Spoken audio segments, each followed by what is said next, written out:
Dumburtimano private organization yago haste hapang yapri remano kebengai fasalo khadumani funuk laikha Tripura Ganamukti Porishod ni ozamaro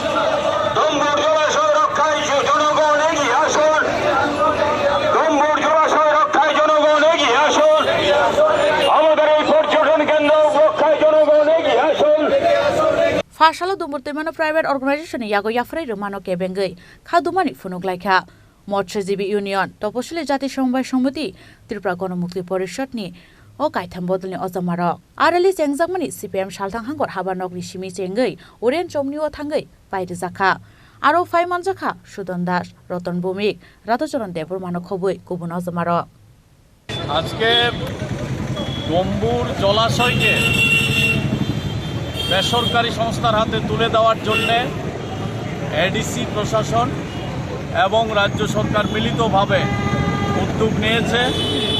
এতে আমাদের রাজ্যের সবচেয়ে বড় জলাশয় ডম্বুর জলাশয়, এই জলাশয় তৈরি হয়েছে 70-এর দশকে 70-71 সালে ত্রিপুরা রাজ্যে প্রথম জলবিদ্যুৎ প্রকল্প তৈরি করার সময়ে 4,500 হেক্টর জমি এই জলের তলায় চলে গেছে।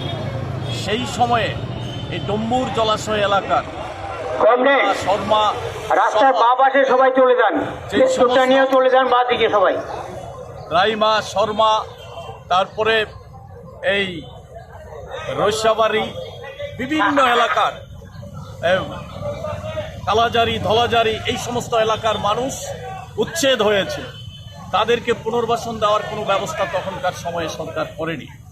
পরবর্তী সময় যখন জল হয়েছে সেই জলকে ভিত্তি করে জীবিকা নির্বাহ করার জন্য আবার বসতি স্থাপন করে বামফ্রন্ট সরকার আসার পর সেই সরকার মাছ উৎপাদনের জন্য ব্যাপক পরিকল্পনা গ্রহণ করে সেই তার ভিত্তিতে এখানে জীবিকা নির্বাহের ব্যবস্থা হয়।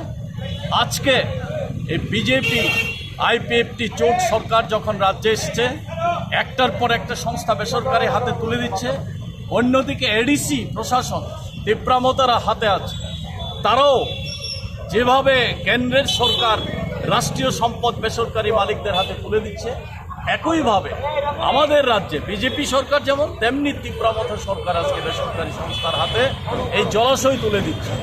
ফলে এই জলাশয়ের চারপাশে বসবাসকারী 7 থেকে 8 হাজার পরিবার সব মিলে 25 থেকে 30 হাজার লোক হবে তাকে নির্বাহ করে বসবাস করছেন। তারা প্রচণ্ডভাবে ক্ষতিগ্রস্ত হবে। আমরা গণমুক্তি পরিষদ, ত্রিপুরা রাজ্য মৎস্যজীবী ইউনিয়ন, ত্রিপুরা তফসিলি জাতি সমন্বয় সমিতি যৌথভাবে এই আন্দোলন সংগঠিত করছি। কোনো অবস্থাতেই এই আশপাশের ডম্বুর জলাশয়ের আশপাশের জাতি উপজাতি মৎস্যজীবীদের সর্বনাশ করে বেসরকারি সংস্থার হাতে এই জলাশয় তুলে দেওয়া যাবে না। এই দাবি আমরা করেছি। আমরা চিফ এক্সিকিউটিভ অফিসার এডিসির কাছে ডেপুটেশন দিয়েছি, মৎস্য দপ্তরে ডেপুটেশন দিয়েছি গন্ডাছড়া। আজকে আমরা রাজ্য ভিত্তিকেই বিক্ষোভ করছি। প্রয়োজনে আরও বৃহত্তর আন্দোলন হবে। এই মৎস্যজীবীদের যদি সর্বনাশ হয় তার জন্য দায়ী থাকবেন এই এডিসি প্রশাসন এবং রাজ্য সরকার। তার জন্য আমাদের আন্দোলন জারি থাকবে। রাজখরাগল নিশিম প্রণামনি কক থুম চিনি খরাং।